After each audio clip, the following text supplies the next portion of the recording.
All right, I made a video a while ago talking about the avenue I could pursue, because they didn't commission me in the United States Air Force. Other avenue I could choose to pursue my commission no matter what. And one of the avenue is Army. Now, I haven't talked into depth with it, and I missed some of the key little things that I could have talked about. And maybe I'll put this up as a short if this is short enough. But one of the avenue I could pursue is the Army, and there's two components to the Army that I would have chose, which is reserve or guard. Now, the reserve commissioning wise is exactly the same as active duty, where you go through basic training 10 to 12 weeks, then you do OCS for another 12 weeks, so you'll be gone for a total of 6 months before you even go to Bolix training. Now, the National Guard is another option. You can choose to go the traditional route, or you could do the basic training like the same way. You'll be gone for 12 weeks.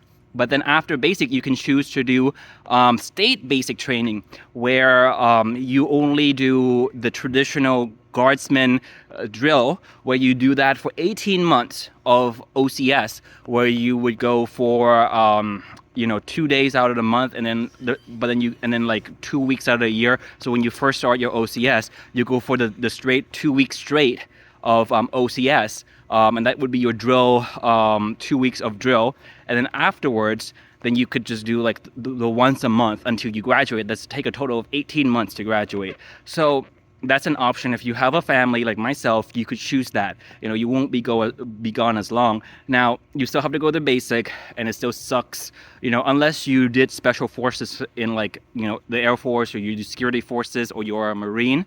You can kind of skip basic, but I did vehicle maintenance, so I didn't do combat. So I still have to go through basic all over again.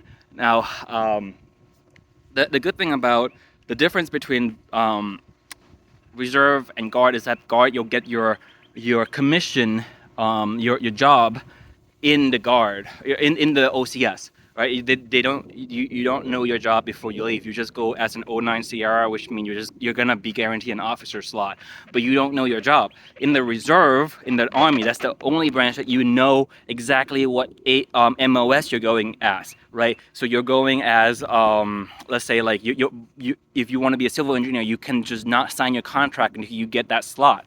Now, you have to go to the board in your vicinity. So if you're going, like if you live in Virginia like I do, you have to go to multiple bases around Virginia, like around, West Virginia, Maryland, and then you can kind of find a base that will accommodate you, that way. But you have to go to the board first. You're going to make the board, and you can leave, knowing if it's wrong branch, the MOS that you're going to go as. All right. Hopefully that kind of clear up some confusion, in the Army, right? There's two different routes. Now, I might still go Army, if I can't, no one else will commission me, if I don't want to waste any more time.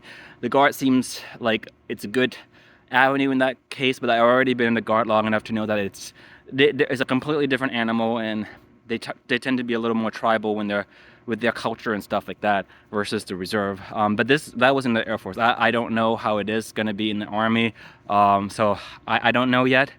So yeah, that is what it is, right? All right, peace, guys. Any question, like I said, leave it in comment. Be sure to like and subscribe, so it kind of lift this algorithm so that other people can get this information that they need to know. Oh, and also the Army. Some people are going to yell at me. All right, so when you go to basic, if you're prior service like I am, you might get special accommodation, right? I haven't talked about it, but you might get special accommodation in the Army boot camp. Now, you still get yelled at and stuff like that, but like sometimes it depends on the commander. You go to if you're going for officer, you're going to go to Fort Benning, Georgia, right, for 12 weeks, and then OCS is at Georgia as well, at Fort Benning. But unless you do with the state one, the state is in your state. But when you go to basic training, if you're prior service, you might get special accommodation, as in you don't need to sleep in the barracks with the rest of the guys who are also in the barracks, like the 17 to 18 years old, 19-year-old guys. Now, this is not a given. It depends on your commander. If your commander wants to be nice, if you're a drill sergeant, want to be nice, you just kind of go to your special barracks with all the other special prior enlisted guys, and then you can like sleep in the special barracks and get your computer, get your phone, talk to your wife, your family when you're gone. But it depends, right? Some commander might not feel that you need to get that kind of special accommodation and put you with everyone else, and you have to deal with it. So it really depends. It really depends. Some commander might have you skip all the way to the white phase, so you skip the red phase. But it's really up to the commander, and I don't want you guys to go into basic training army with my word on it and be like, oh yeah, I'm supposed to get special privileges, and then you go there and the commander take it away and you don't have it. Right now, it could be either or. So that's just something that to keep in mind. Right. Bye bye.